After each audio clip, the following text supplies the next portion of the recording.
Oi gente, bem-vindos ao meu canal. Na aula de hoje vamos falar de um assunto que os alunos sempre chegam com dúvidas, independente da série. Se é sexto ano, se é terceiro ano do ensino médio, sempre rola aquela questão: professora, como é que eu diferencio pretérito perfeito do imperfeito e do mais que perfeito? Vamos entender como é que acontece?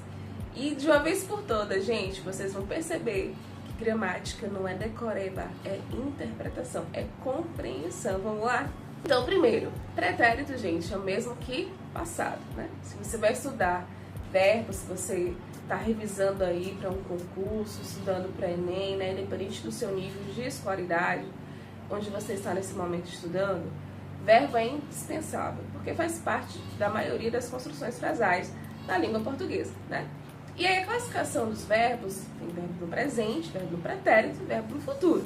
Fora outras subclassificações, como modo, formas, né? A gente tem formas nominais, e aí as próprias formas nominais sofrem subclassificações. Eu não vou ficar aqui falando sobre esses assuntos, porque é material aí para mais vídeos e eu vou focar no de hoje. Você sabe que se deixar eu vou embora, né? Então vamos voltar para o nosso foco de dicas objetivas. Verbos no pretérito, gente. O pretérito é passado, toda a ação que já aconteceu.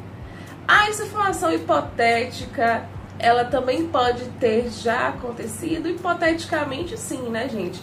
Quando a gente deixa a nossa mente viajar, né, a gente imagina muitas coisas, inclusive tudo que já poderia ter acontecido. O famoso saudade do que a gente não viveu ainda, né? Então, gente, pretérito perfeito é quando uma ação aconteceu em um dado momento do passado. Ela aconteceu e ficou lá, digamos assim, né?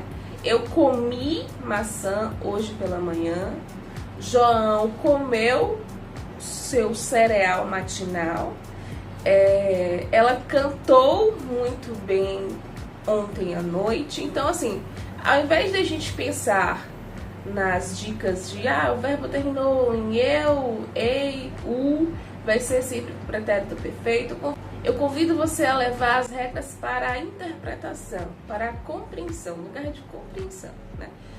Então, assim, eu li e entendi que essa afirmação foi o que aconteceu naquele momento, eu li.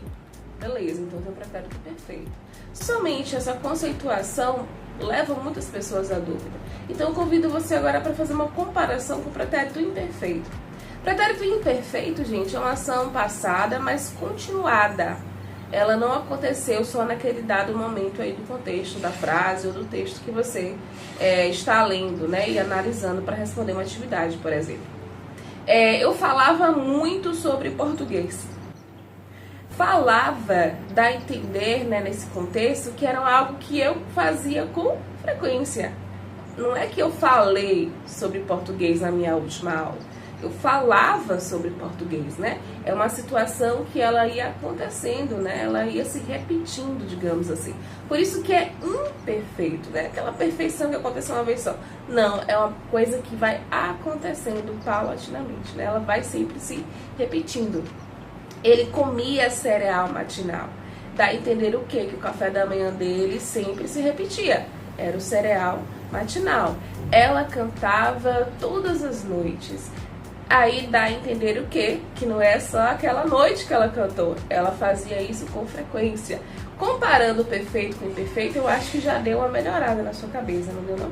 Vamos fazer então o pretérito mais que perfeito. Tem um barulho de escada aqui, minha gente, não se porte não, viu? Acho que tem alguém mexendo no poste aqui.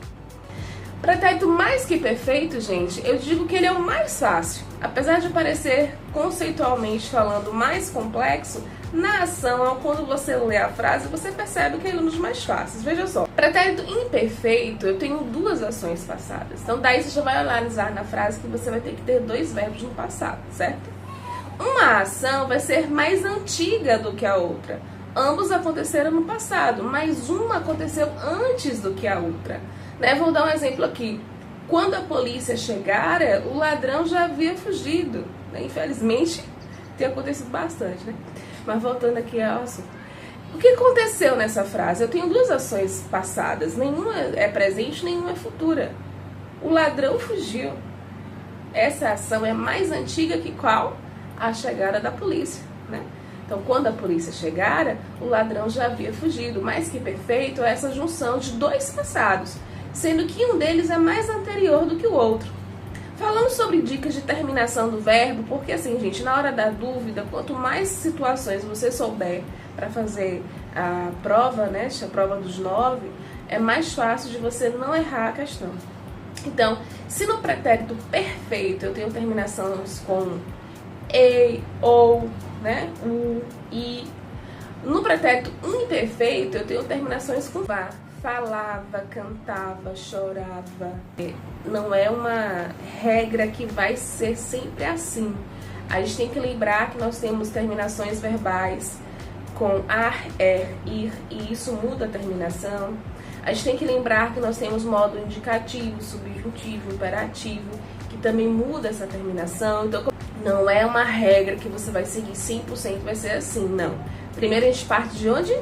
Da compreensão da regra, da interpretação da frase. A partir daí, fiquei com dúvida ainda, tal, o que eu faço?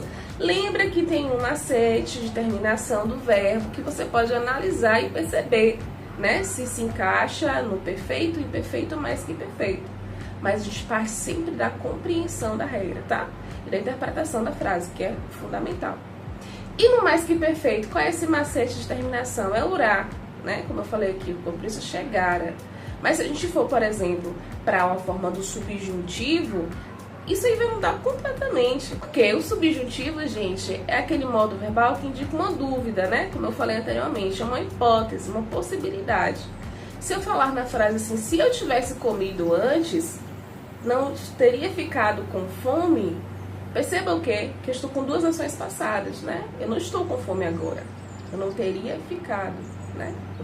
Como se fosse o futuro do pretérito. Uma ação que para acontecer, outra tinha que ter acontecido antes.